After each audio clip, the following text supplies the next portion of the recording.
Alors, bonjour tout le monde, je me présente, Claude Labbé, directeur du département de dessin à la compagnie électrique Britain. Alors, je voulais en premier lieu remercier le comité CanBIM d'avoir donné l'opportunité de venir échanger avec vous sur le BIM du point de vue des sous-traitants. Alors, pour débuter, je vais... Le bouton vert, c'est ça. Donc, je vais vous présenter brièvement la compagnie pour ceux qui ne connaissent pas. Donc, la compagnie électrique Britain, c'est un contracteur électricien qui œuvre principalement dans la région du Grand Montréal, mais un peu partout au Québec et en Ontario. Donc, la compagnie fêtera ses 70 ans d'existence l'an prochain. Donc, la compagnie est divisée en deux sections, division service et division construction, pardon. Pour la division service, la division service compte une flotte de 30 véhicules, donc vous voyez une photo ici, donc je sais qu'on a souvent des commentaires sur la couleur du camion. On aime ou on n'aime pas, mais quand on le voit, on sait immédiatement à quelle compagnie c'est associé. Donc, la division service fait des appels de service, entretien préventif, inspection thermographique, enregistreur de puissance, des gels de tuyaux, mais la largeur des services est très élargie. OK.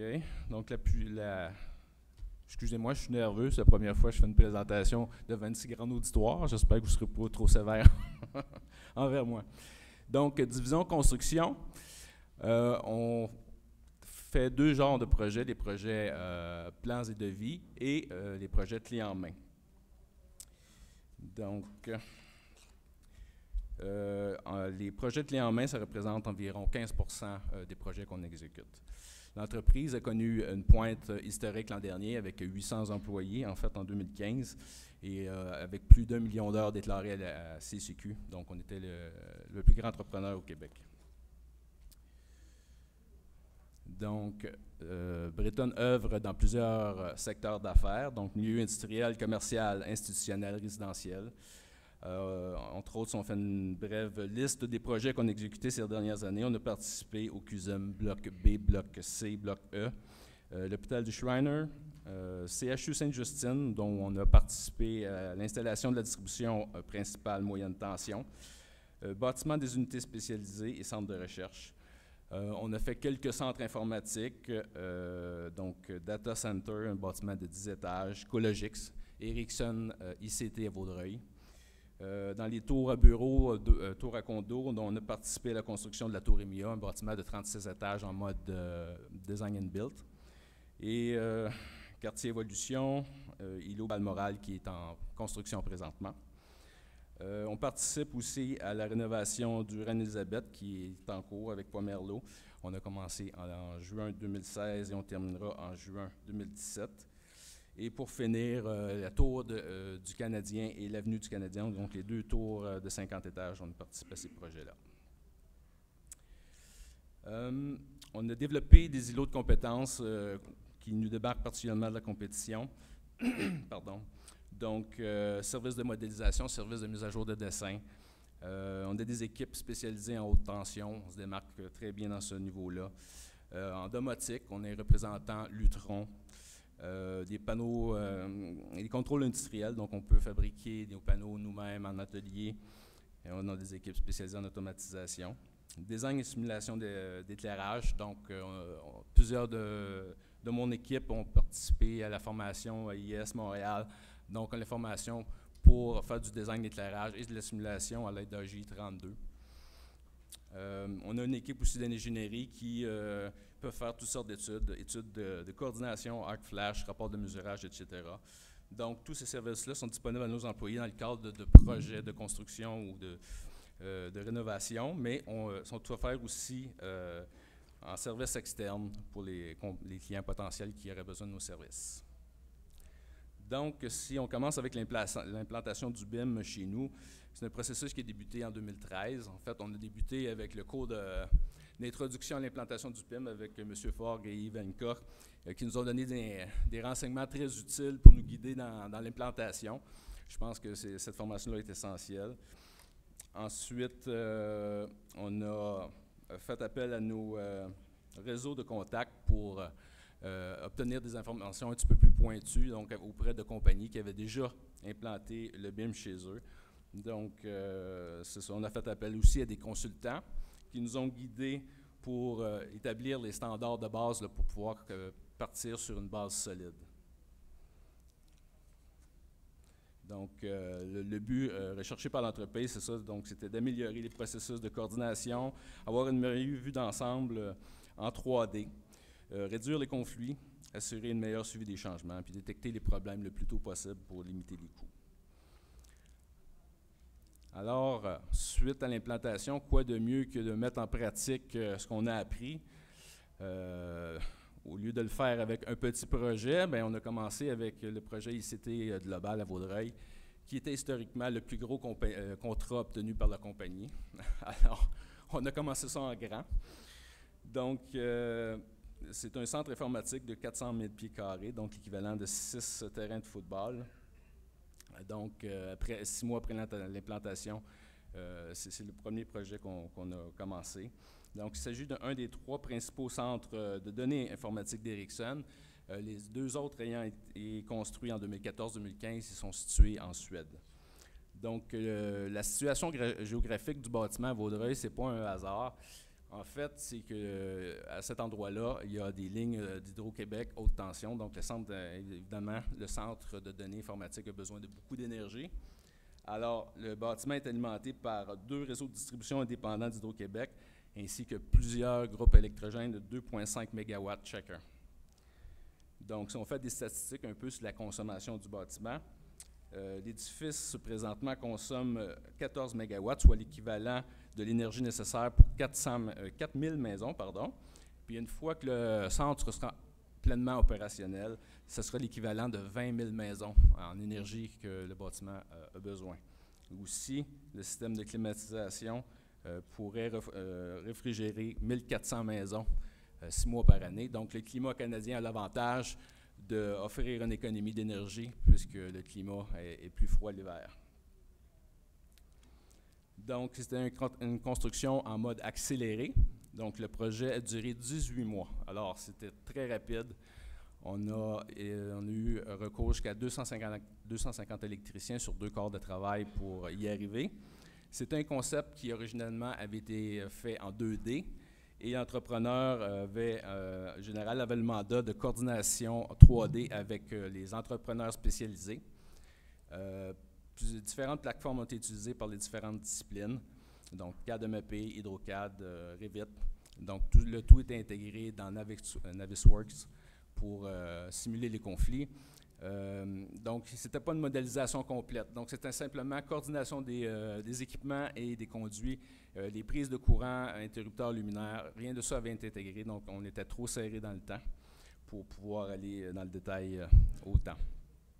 Donc, pour ce faire, on avait monté une équipe BIM composée de 6 modélisateurs.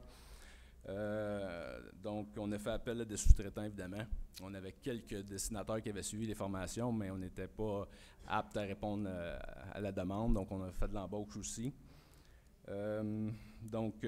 Sur la longueur du projet, nous avons modélisé jusqu'à 60 km de conduits de chemin de câble. Puis on a modélisé environ 21 000 éléments 3D, des bandes de jonction, transformateurs, panneaux, etc., supports, manchons, base de propriété.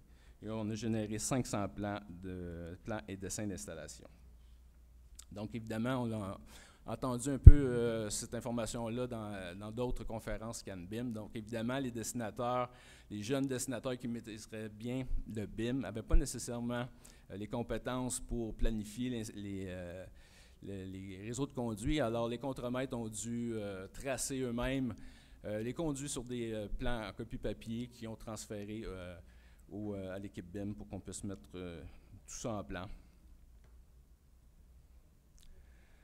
Le deuxième projet qu'on a participé en BIM, donc c'est le projet de la Place Belle à Laval. Donc, un bâtiment composé de 3 glaces communautaires de 500 places, glace olympique 2500 places et un amphithéâtre de 10 000 places. Donc, c'est un projet qui a débuté en janvier 2015. Dans ce cas ici, c'est un mandat beaucoup plus large. Donc, tous les systèmes étaient modélisés. On avait déterminé qu'on modélisait les conduits de 2 pouces et plus, mais dans le fait, on est allé beaucoup plus dans le détail. Mais c'est essentiel qu'on n'avait pas tout modélisé, tout entièrement. On a essayé d'aller le plus dans le détail possible, dans la mesure qu'on pouvait répondre au délai et suivre le chantier. Donc, on a dû mettre sur pied une deuxième équipe BIM parce que le projet n'était pas complété.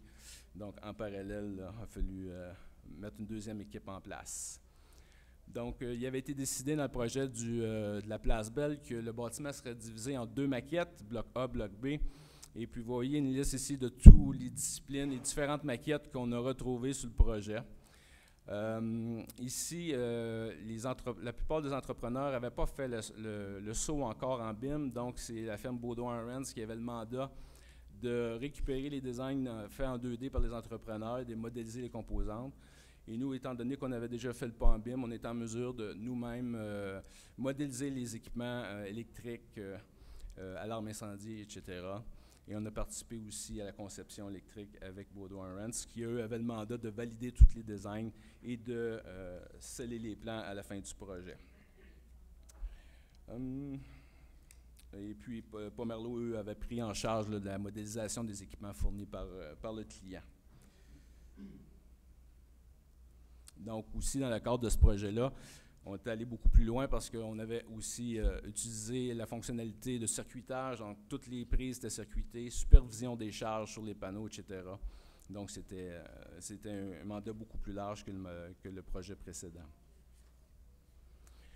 Donc, nous avions des rencontres de coordination BIM multidisciplinaires une fois par semaine, et puis on déposait les maquettes 2 fois par semaine. Alors, on voit que ça bougeait assez vite. À 2 ou 3 jours d'échéance, on avait les informations à jour. Pour ma part, moi, j'assistais au meeting de coordination avec mon ordinateur portable. À distance, je pouvais avoir accès à la maquette électrique directement. Alors, je pouvais régler les petits problèmes simples. Si une enseigne de sortie était mal placée, je pouvais le replacer moi-même en live avec la maquette qui était résidente au bureau. Et puis, je pouvais faire des captures d'écran, copier ça dans un document Word que je pouvais transférer ensuite à l'équipe BIM avec des captures d'écran, avec les positions de chacun des conflits. Bien, c'était facile de communiquer le travail à faire à l'équipe BIM. La coordination des interférences, donc c'est Simon Brunet qui est présent avec nous aujourd'hui, qui est de Pomerleau, qui s'occupait de nous transférer la liste des conflits, qui était assigné, numéroté et assigné à chacun des entrepreneurs.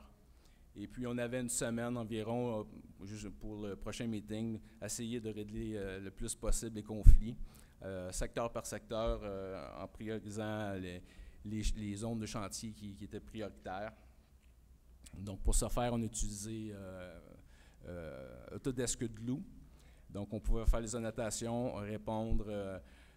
lequel, disons, par exemple, c'est un conflit entre 2 entrepreneurs, ben, je pouvais répondre, par exemple, c'était plus facile pour moi de me tasser, ben, j'écrivais le commentaire directement dans Glue, et puis ça faisait une clôture automatique là, du conflit. Donc, c'est important ici de bien suivre le rythme des autres entrepreneurs. Si rapidement on prend du retard, il vient qu'on ne peut plus se rattraper ou ça devient très difficile. Alors, il faut mettre les effectifs nécessaires pour être capable de suivre puis de ne pas retarder le chantier.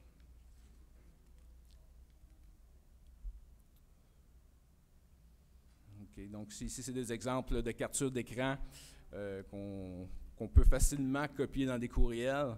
Donc, ça facilite beaucoup les échanges. Plutôt qu'à noter à la main sur un plan cadre comme on est habitué de faire, bien, on peut faire des captures d'écran puis communiquer rapidement avec les intervenants, les actions à prendre pour arriver rapidement à une coordination précise. Les communications avec le chantier, bien évidemment, on faisait l'utilisation de tablettes pour permettre à l'équipe de chantier de suivre l'évolution de la maquette. Le média papier est désuet parce que juste le fait de l'imprimer puis de l'envoyer au chantier, quand il arrive là-bas, il est déjà plus à jour. Alors, c'est important d'avoir le média, des plateformes numériques pour être capable de récupérer l'information rapidement. Aussi, donc, souvent, les systèmes ne sont pas encore construits et ils ont besoin de planifier des plus petits conduits qui n'ont pas été modélisés.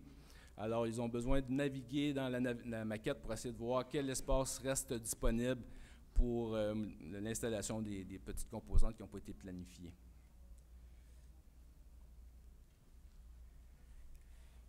Aussi dans les communications chantier, donc on a pu faire beaucoup de détails d'installation. Toutes les prises, en fait, presque entièrement, ont presque toutes été cotées. Donc, il y a une raison pourquoi la prise se retrouve à un certain endroit. Alors, on fournit les codes de chacune des composantes pour être certain que la coordination est bien suivie. Alors, on fait des détails d'installation pour chacun des secteurs, avec les hauteurs, les élévations, etc. Donc certaines fois, c'est la position de la prise, c'est une question d'esthétique. Ça nous a été demandé de le mettre précisément centré entre deux murs. Alors, pour être sûr que le chantier suit bien les instructions qu'on a reçues, c'est important de tout coter. Les outils technologiques, donc, on fait l'appel de plus en plus à l'utilisation de stations totales robotisées, soit pour l'implantation de points, marquage d'ouverture, manchons percement, etc., les ancrages pour les luminaires, les ancrages pour les supports, implantation de boîtes de jonction. Alors, ce n'est pas seulement dans le cadre de projet BIM, mais aussi dans les cadres de projet CAD. On fait de plus en plus appel à cet outil-là pour faire des implantations le plus précis possible, mais aussi le plus rapidement possible. Alors, par rapport à l'utilisation d'un ruban mesuré, les performances sont très supérieures, puis c'est l'outil idéal de plus en plus utilisé. Comme autre outil technologique, on a eu recours à la numérisation en 3D pour des projets dans des bâtiments existants. On avait fait un projet, entre autres, dont la maquette avait été produite par un architecte à partir de relevés, mais on a vécu des problèmes majeurs de précision. Là, on a eu des différences jusqu'à 8 pouces sur la longueur des dimensions des pièces. Alors, pour ne pas répéter ce genre d'erreur-là, on a fait de la numérisation en 3D pour valider l'architecture, valider la dimension des équipements existants. Donc, on n'a pas eu besoin de faire de relevé de chantier, ou très peu. Et puis, donc, on pouvait réutiliser l'information pour savoir aussi, on a utilisé les phasages pour déterminer tel équipement va être déplacé ici ou va être démantelé. Donc, dans Revit, on a pu utiliser le phasage pour les différentes phases du projet, installation des équipements temporaires pour réalimenter le bâtiment pendant les travaux, ces choses-là. Aussi, on a pu faire appel à l'option de scénario, donc le design option. Donc, on a pu simuler différents scénarios pour essayer de trouver quelle combinaison était le mieux adaptée au projet. Donc, on n'est pas obligé de refaire différents plans. Donc, c'est toujours à l'intérieur de la même maquette, mais avec des options de design.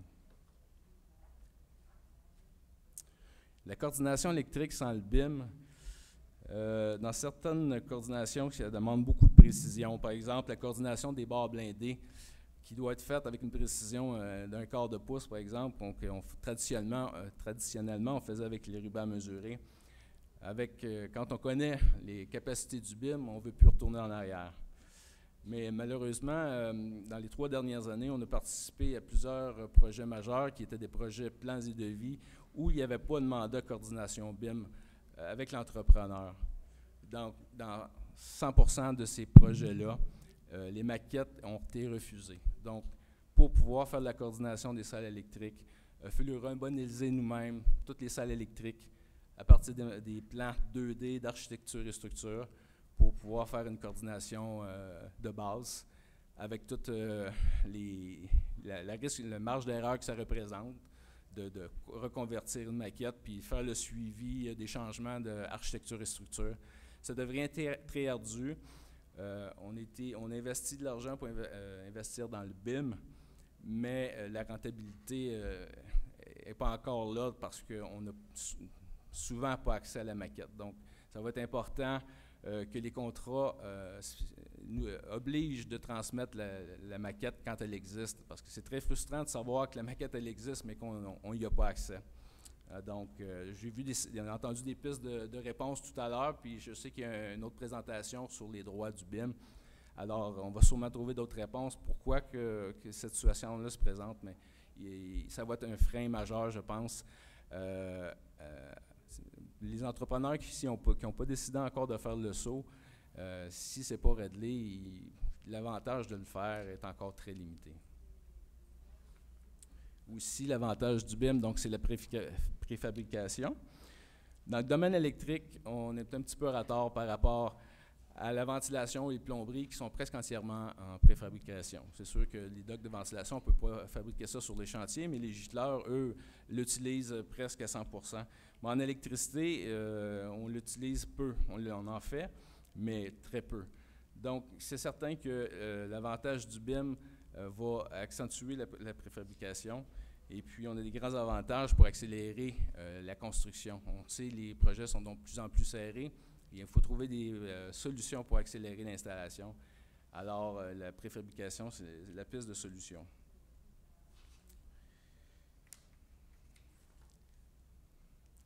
Donc, ça ici, c'est un exemple de préfabrication qu'on a fait à la Place Belle. Donc, tout le traitement des chemins de câbles. Donc, chaque section de chemin de câble étant identifiée avec la longueur, l'élévation. Il y avait un tag aussi.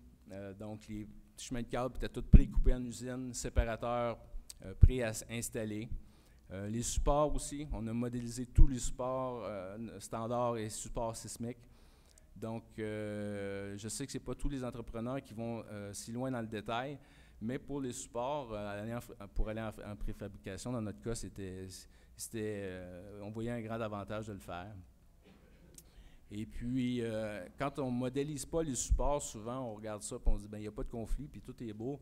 Mais quand on va un petit peu plus loin dans l'analyse, puis on commence à analyser nos supports, on réalise que, oups, on n'a pas pensé à tout. Alors, le fait de modéliser le support, mais ça pousse un petit peu plus l'analyse, puis les conflits sont plus facilement détectables. Donc, les avantages du BIM qu'on a pu récupérer dans le cadre du projet de la Place Belle et chez ICT, on a pu faire la coordination des supports et des quincailleries sismiques. On a pu superviser les charges électriques et valider s'il y avait des surcharges des endroits. On a pu générer des identifications pour les équipements, générer nos cédules de panneaux automatiquement aussi, faire le décompte de matériel pour les relâches, estimer les longueurs de câbles précisément. Donc, les câbles de puissance sont commandés sur pré-coupés. Alors, c'est important de pouvoir estimer nos câbles de façon précise pour limiter les pertes et les gaspillages. Détection précoce des conflits. Donc, on a détecté beaucoup de problèmes de façon précoce.